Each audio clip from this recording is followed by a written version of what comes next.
Inside Attica Prison, world's deadliest inmates and gang secrets exposed. Blood on the yard. Before we dive in, make sure you hit subscribe, drop a like, and share your thoughts in the comments, because once you hear this story, you'll never look at prison the same way again. The walls of Attica rise out of rural upstate New York like a medieval fortress. Guard towers stand watch against the horizon, their silhouettes cutting sharp lines into the gray morning sky. For decades, those stone walls have held some of the deadliest men America has ever known. But what the public remembers most is the moment when Attica's name became synonymous with blood. It was September 1971. Over 2,200 inmates lived inside a facility built for less than half that number. The tension was already boiling. Food was spoiled, medical care nearly non-existent, and guards treated prisoners with contempt. Most inmates were men of color, black and Latino, but nearly every officer was white. The imbalance bred resentment. When word of riots at other prisons spread, Attica became a powder keg waiting for the spark. That spark came on the morning of September 9th. At breakfast, a fight broke out between guards and prisoners. Shouts echoed through the corridors. Batons struck flesh. Men scattered, but instead of backing down, they surged forward. Within minutes, the prison exploded into chaos. More than 1,200 inmates flooded the yard, overwhelming staff, dragging them into the open, and taking hostages. Guards were beaten, stripped, and tied to chairs. Some were marched with knives at their throats, their eyes wide with terror. By noon, Attica was no longer under the state's control. It belonged to the prisoners. The uprising was not just violence for violence's sake. Prison leaders quickly gathered in the yard, their voices carrying over the din. These were men hardened by years of confinement, men who knew the weight of injustice. Some belonged to gangs, others to radical political groups, but in that moment they formed a coalition. They drafted demands: better medical treatment, fair visitation rights, religious freedom, and an end to racial abuse by staff. But the outside world wasn't listening to reform. The outside world was watching blood drip on prison concrete. State officials and reporters descended on Attica's gate. Helicopters circled overhead. Family members of hostages screamed for answers. The governor of New York, Nelson Rockefeller, refused to negotiate directly with inmates, despite appeals from observers like civil rights attorney William Kunstler and Nation of Islam leader Louis Farrakhan. Every hour that passed increased the tension.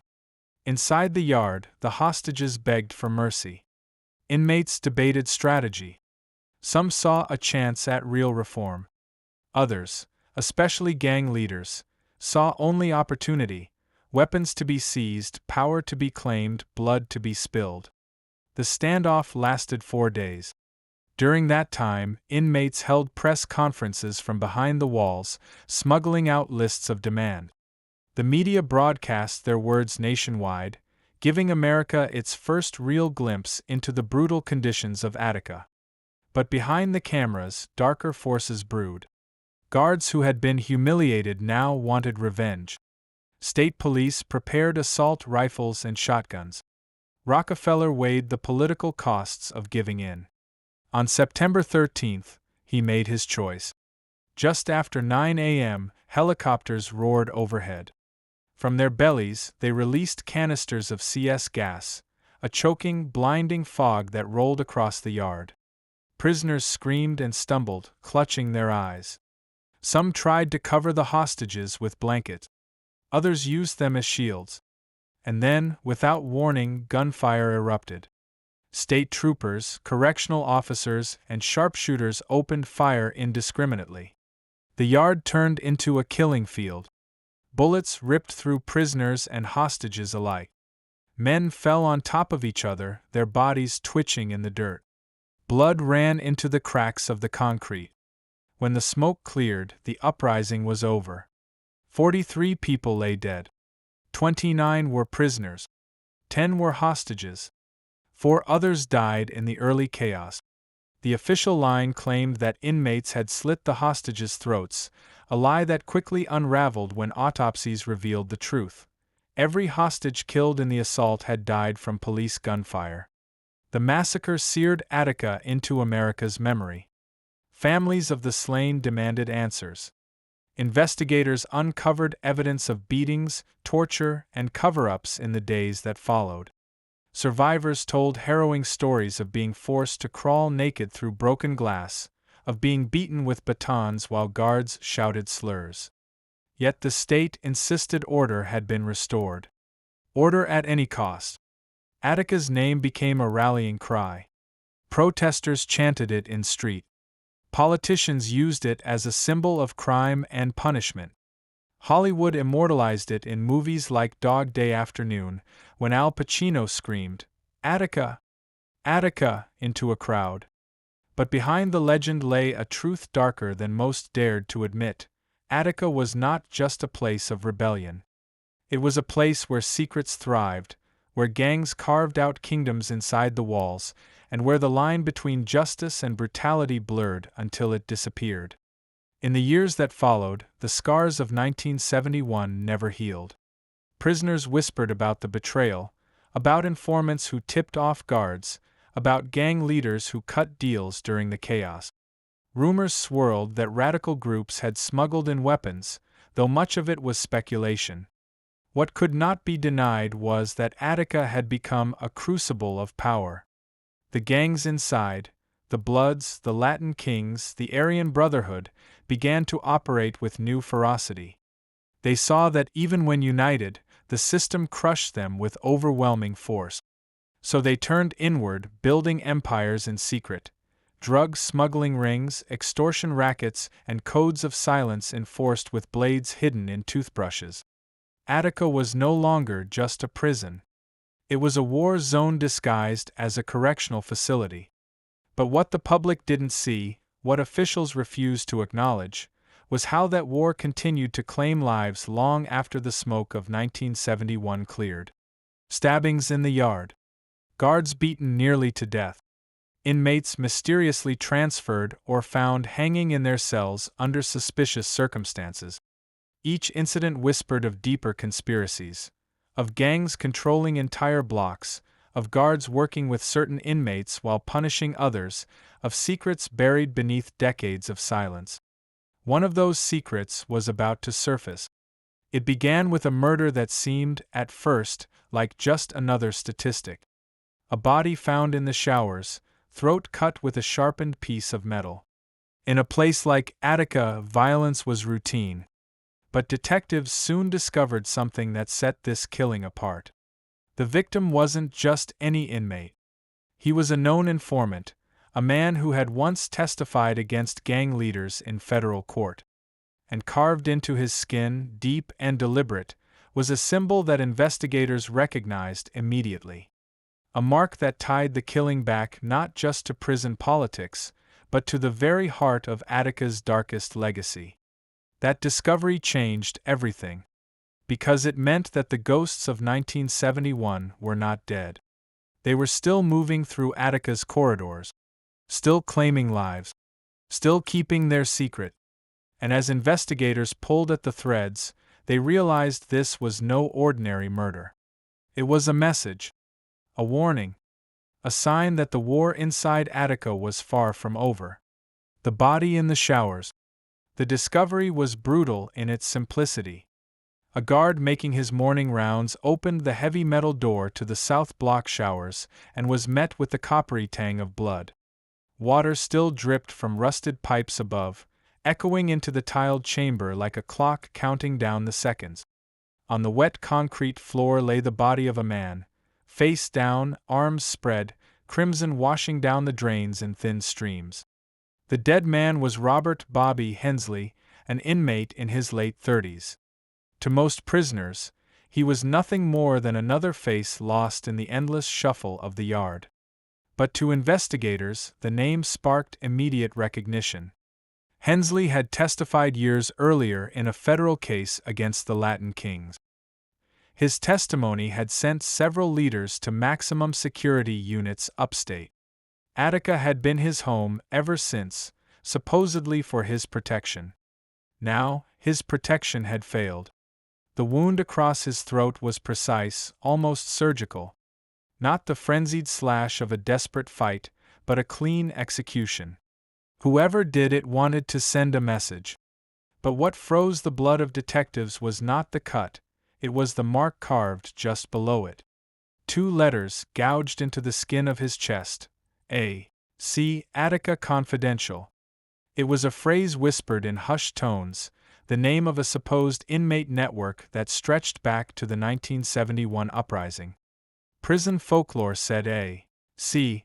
wasn't a single gang but a coalition, a shadow council where leaders of rival groups struck deals, ended feuds, and coordinated operations both inside and outside the walls. No official ever admitted it existed. But now it seemed A.C. had surfaced again. The warden tried to clamp down. Guards swept the tiers, locking down cell blocks, confiscating shanks, and stripping inmates for contraband.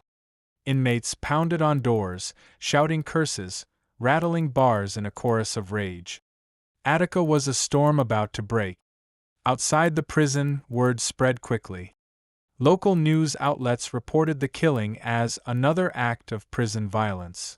But buried in those bland headlines was a line that caught the eye of Detective Michael DeLuca, a state investigator with a long memory. DeLuca had studied Attica for years. His father had been a rookie state trooper in 1971, one of the men who stormed the yard. He had grown up listening to stories of blood and smoke, of bodies stacked in the mud. Now, seeing Hensley's death splashed across the paper, DeLuca felt the past clawing at him. "This isn't just a murder," he muttered in his office. "This is a reckoning." Inside the prison, rumors swirled faster than guards could suppress them. Some inmates whispered that Hensley had been bragging about cooperating with investigators again. Others claimed he had been spotted in secret meetings with guards, fueling suspicions he was preparing to testify in another case. And then there were those who said the A.C. carving wasn't a warning, it was an initiation, proof that a new generation was reviving the Shadow Council. But there was something else, something darker. Several prisoners insisted they had seen Hensley escorted into the showers by 2 guards the night before his death. If true, it meant this wasn't just inmate justice. It meant staff had played a role, whether through negligence, complicity, or direct involvement. DeLuca knew better than to dismiss it. Attica's history was filled with blurred lines.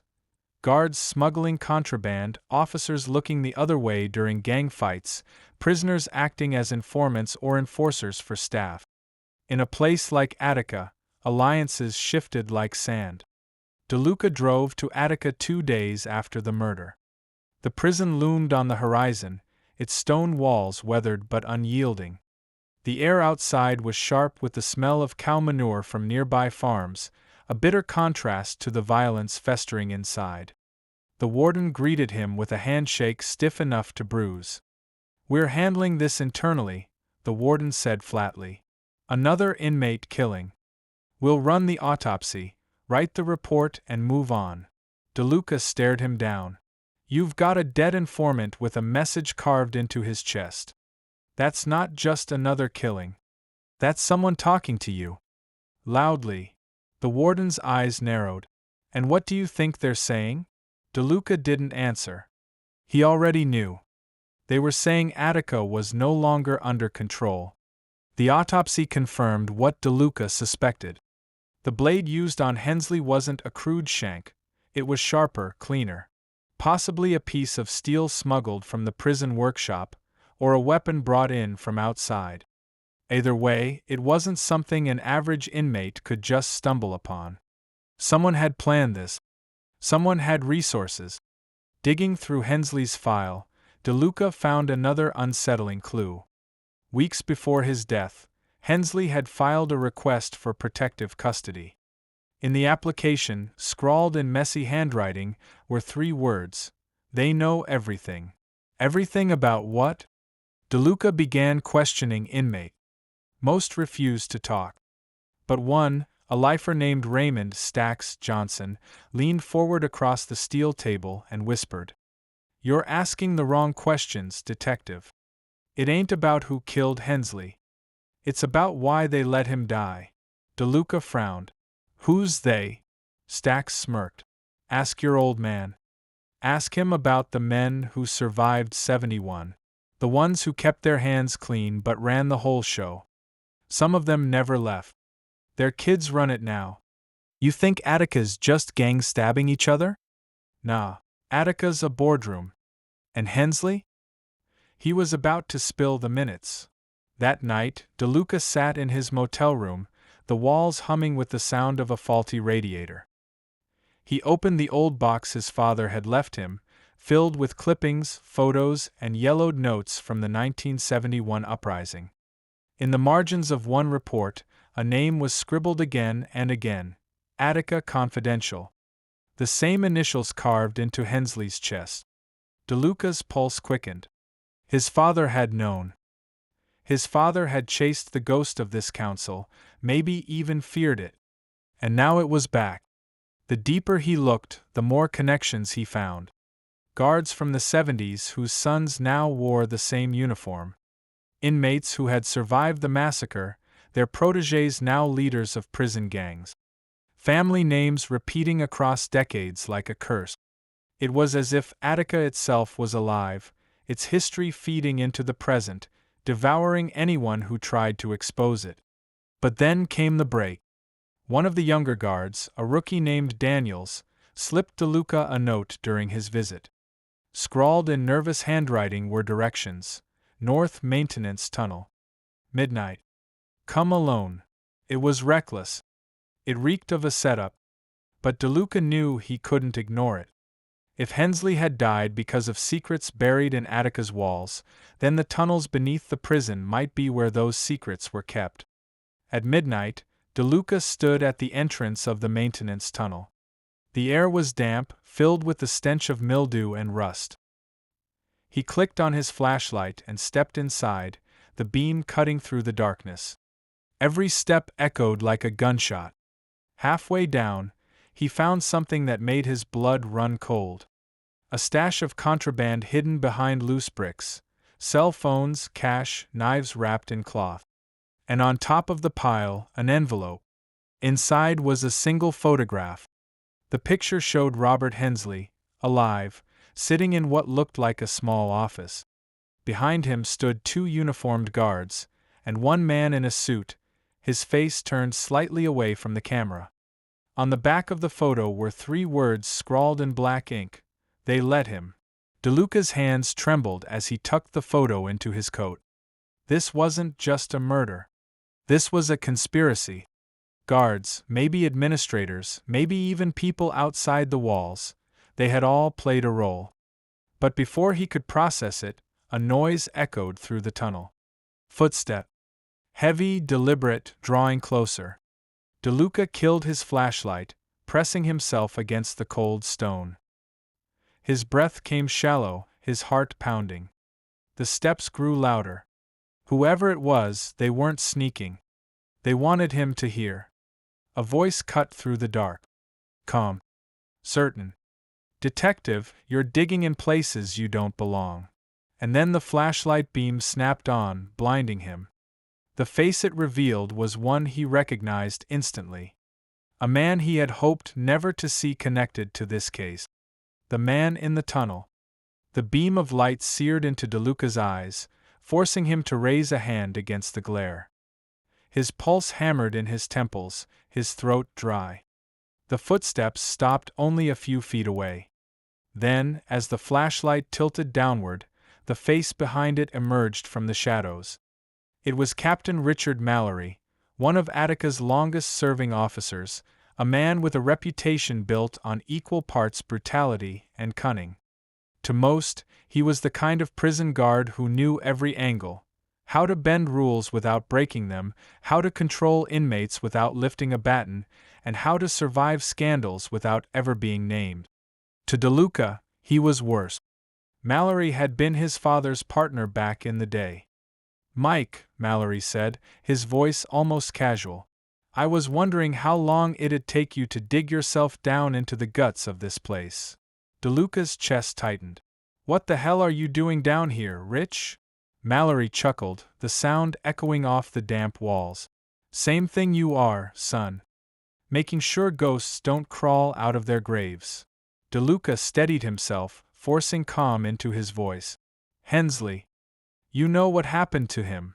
Mallory's smirk widened. Of course I do. Everybody does. That's the point. He stepped closer, his flashlight sweeping over the stash of contraband DeLuca had uncovered. You think this is news? Phones, cash, blades. This is the economy of Attica. Always has been. Always will be. The only surprise is that you're still naive enough to look shocked. DeLuca bristled. Someone carved a C into his chest.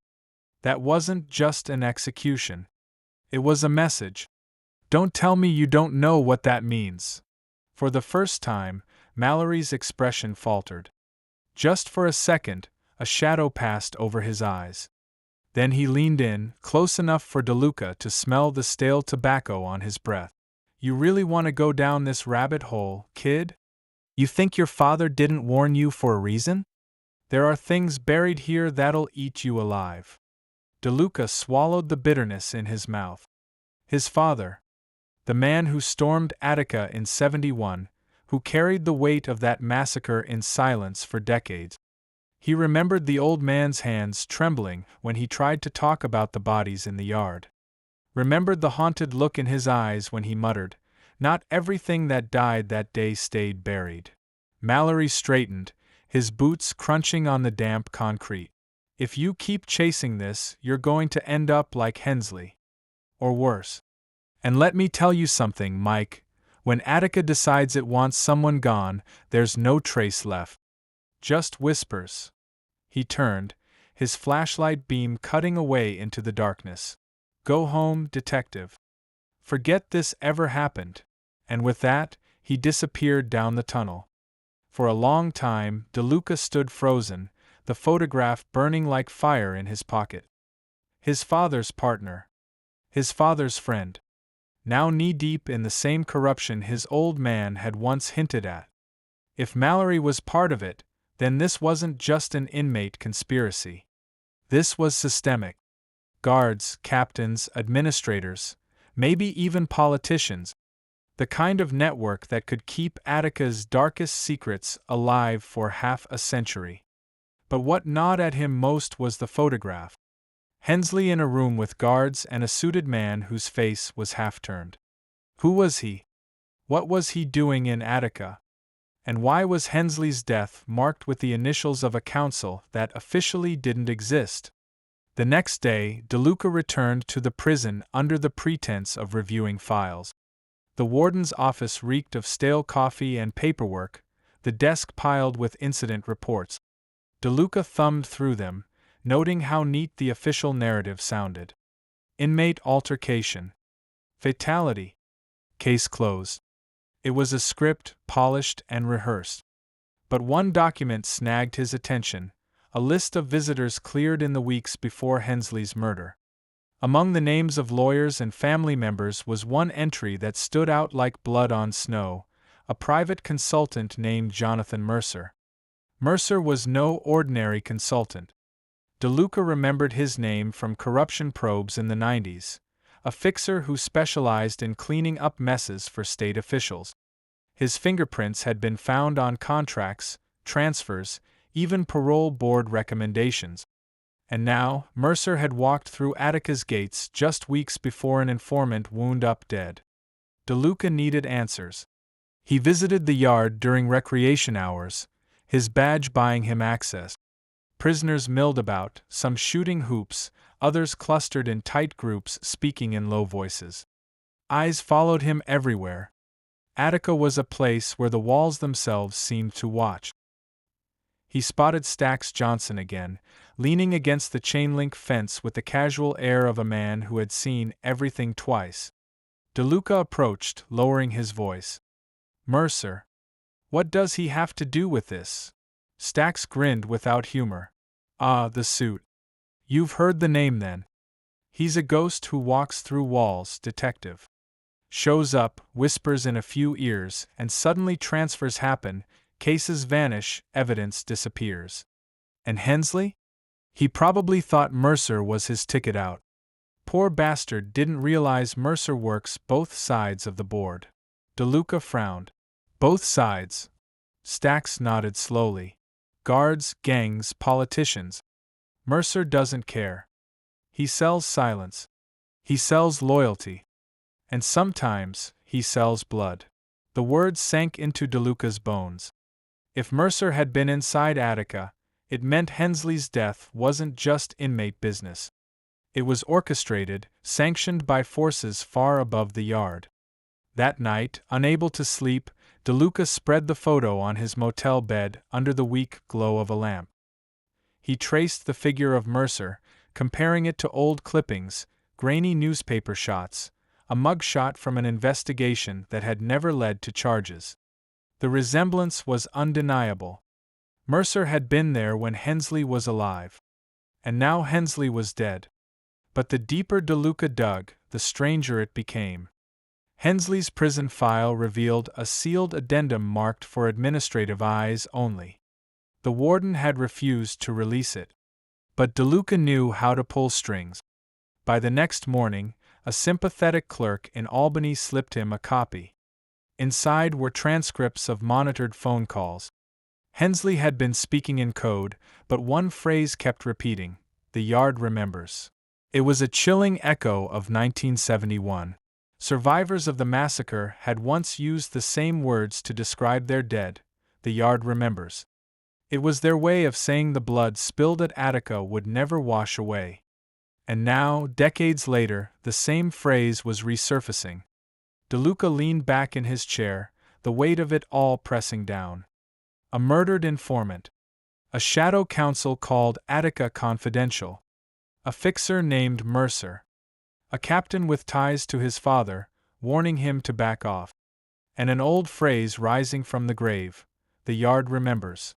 The pieces fit together too neatly to be coincidence. But they pointed toward something larger, darker, a machine that had kept Attica's secrets alive for 50 years, chewing up anyone who threatened to expose it.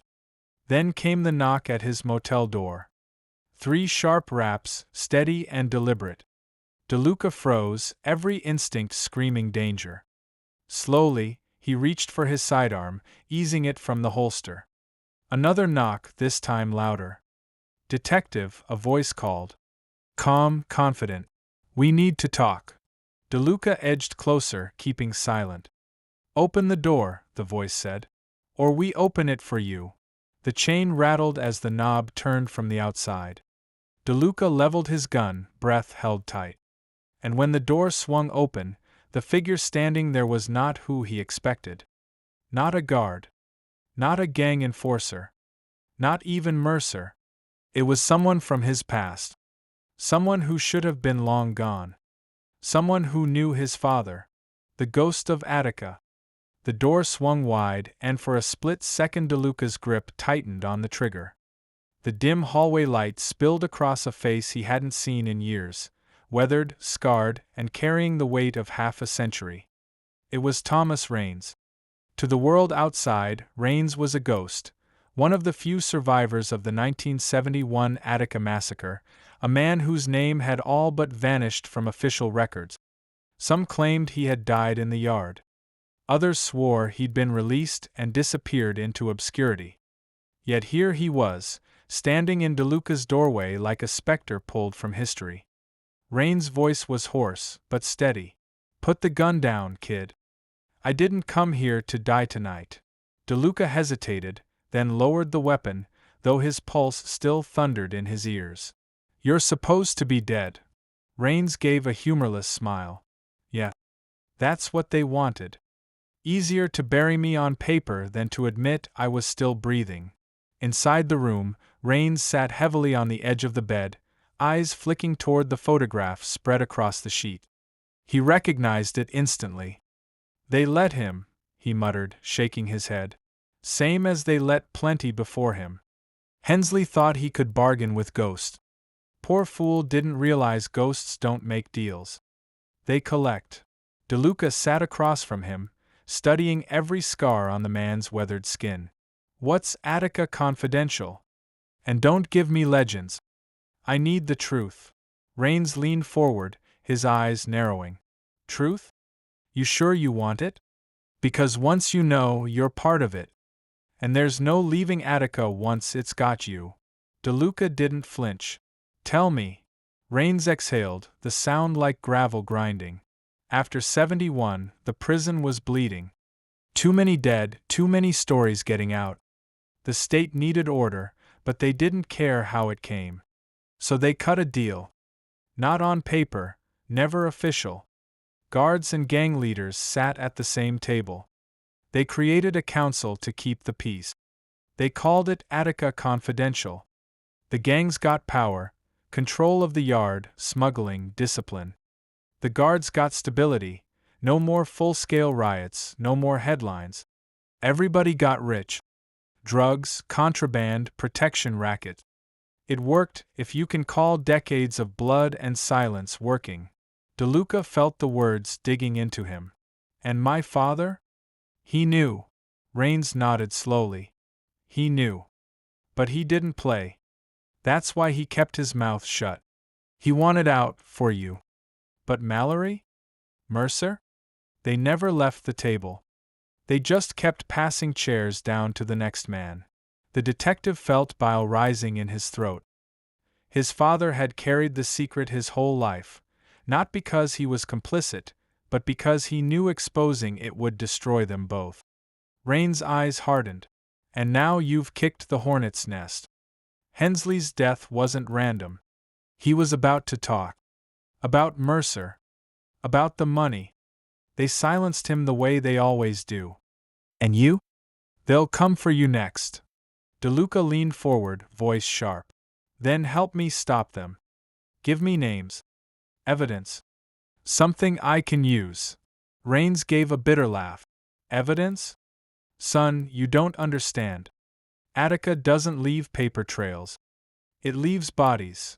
As if on cue, the motel's lights flickered. A low rumble echoed outside, the sound of engines idling. DeLuca moved to the window, pulling the curtain back just enough to see. Two dark sedans sat across the street, headlights off, silhouettes visible inside. They found you, Rains muttered. Damn it, they move fast. DeLuca turned, adrenaline spiking. Who are they? Rains stood, his hands trembling slightly as he pulled a small envelope from his coat. Men paid to clean up messes. They don't care about justice. They care about silence. He shoved the envelope into DeLuca's hands. What's in there will point you to Mercer.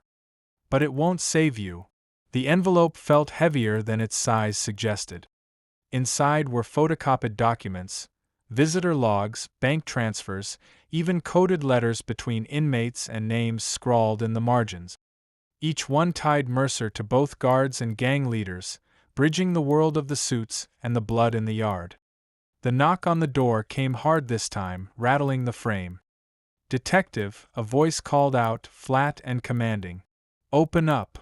DeLuca's stomach knotted. He glanced at Rains, who already had a blade in his hand, a crude shiv honed from years of survival. His eyes burned with the same fire that had carried him through the massacre of 71. They won't wait long, Rains said. Another knock. Louder. DeLuca felt the weight of the photograph in his pocket, the envelope in his hand, the ghosts of Attica pressing in on all sides. He knew one thing. If he opened that door, everything would change. The knob began to turn. In that split second, the lights in the room cut out completely. Darkness swallowed them whole. A crash of glass. The hiss of footsteps rushing the hall. Shouts rising in the distance. And as DeLuca raised his weapon, blind in the pitch-black room, Rains whispered 4 chilling words into his ear. The yard remembers, kid. The reckoning. Darkness swallowed the motel room whole, the air charged with the electric tension of a trap sprung. DeLuca's finger tightened on the trigger as muffled footsteps pounded closer in the hallway. Rains, blade in hand, pressed himself against the wall, his scarred silhouette blending with the shadows. The door splintered inward. Figures in black surged through, faceless under balaclavas, their movements quick and precise. Not random thugs. Professionals. The kind Mercer was rumored to keep on his payroll. Gunfire shattered the silence. DeLuca fired instinctively, muzzle flashes tearing holes in the dark. One intruder dropped. Another barreled forward, tackling him into the wall. The envelope slipped from his grip, scattering pages like confetti. Rains lunged. His blade sank into a man's side, twisting, pulling, before the assailant crumpled. But there were too many. 2 against 4. Maybe more outside. DeLuca's world blurred into chaos. Fists, steel, gunpowder, blood. And then, just as suddenly as it began, the intruders pulled back. Retreating. Disappearing into the night as quickly as they came. They had made their point. This was only the beginning. The aftermath was carnage. Blood smeared across peeling wallpaper. Shards of glass crunched underfoot. Rains clutched his side, a dark stain spreading across his shirt. "You need to go," he rasped. DeLuca shook his head, gathering the scattered papers. "Not without you." Rains grabbed his wrist, iron strength in his failing grip. "Listen to me, kid. Attica Confidential isn't just a prison council. It's a machine. Guards, gangs, politicians, contractors, fixers like Mercer, all feeding off each other. You think you're chasing one case, but what you're really chasing is 50 years of blood money. You can't burn it all down. But maybe," he coughed, spitting red, "you can cut the head." DeLuca's eyes narrowed. "Mercer." Rains nodded once, his breath rattling. "He's the broker. The bridge. Take him out and the whole thing cracks." By dawn, DeLuca was gone. He left the motel in flames behind him.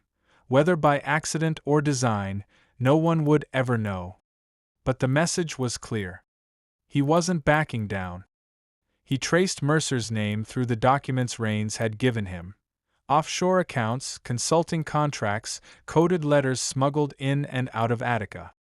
Every line led back to one place. A warehouse in Buffalo, listed under a shell company Mercer controlled. That night, DeLuca parked outside, the city's industrial district quiet under flickering streetlights. The warehouse door groaned as he pushed inside. Dust, shadows, silence. And then voices. Low, deliberate. He crept forward, gun drawn. Through a crack in the office door, he saw him. Jonathan Mercer. Dressed in an immaculate suit, sipping whiskey like a king at court, Mercer leaned back in his chair while 2 men in guard uniforms stood at attention. On the desk lay files stamped with the Department of Corrections seal. Contract. Transfer request. Payoff. The empire laid bare. DeLuca burst in. "Game's over, Mercer." The guards reached for their weapons, but Mercer raised a hand, calm as ice. "No need, gentlemen. Detective DeLuca just saved me the trouble of sending for him."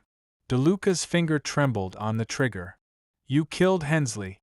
You've been running Attica like your own bank for decades. And now you're done." Mercer smiled, slow and measured. "Hensley killed himself the moment he thought he could play both sides. As for Attica, you call it corruption. I call it stability. Without us, that place would have burned 100 times over since '71. Order requires sacrifice, detective. Even your father understood that." The words cut deep. "My father never played your game." Mercer's eyes glittered. "No? Then why do you think he stayed silent?" "He knew. He carried it. He let it eat him alive rather than drag you down with it. You think you're here for justice, but really, you're just finishing the family business." For a moment, silence hung heavy in the air. And then Mercer's smile broke. "Go ahead, son. Pull the trigger. But remember, when you do, the machine doesn't stop. It adapts. It replaces. It survives. Just like Attica." The yard remembers. The phrase jolted through DeLuca like ice water. His father's words. Rain's warning. Hensley's code. All converging in this single moment. He squeezed the trigger. The shot echoed through the warehouse, rattling windows, scattering pigeons into the night sky. Mercer slumped backward, whiskey glass shattering on the floor. The guards bolted. DeLuca let them go. He had already cut the head. The body would thrash, but without its broker, maybe, just maybe, the machine would falter. Days later, headlines screamed of "consultant found dead in Buffalo." Official reports called it a burglary gone wrong. The state moved quickly, burying any ties between Mercer and Attica. But whispers leaked. Inmates muttered about the council collapsing. Guards spoke of chaos in the yard. DeLuca returned to his father's house, the old man long gone but his memory thick in the walls. He placed the photograph of Hensley on the mantel, alongside a faded black and white shot of his father in uniform. For the first time, he allowed himself to breathe. But in the quiet, he knew the war wasn't over. Mercer was gone, but Attica remained. Its walls still loomed, its secrets still pulsed, its ghost still walked. And as he turned off the lamp, a single phrase whispered through his mind like a curse carried on the wind. The yard remembers. Some say Attica has never healed. Some say it never will. Every generation inherits its ghosts, and every ghost leaves a mark. For DeLuca, the mark was permanent, a scar carved not in flesh, but in memory. And for those who dare to look too closely at Attica's walls, one truth will always remain: inside those stone corridors, nothing ever dies. It waits.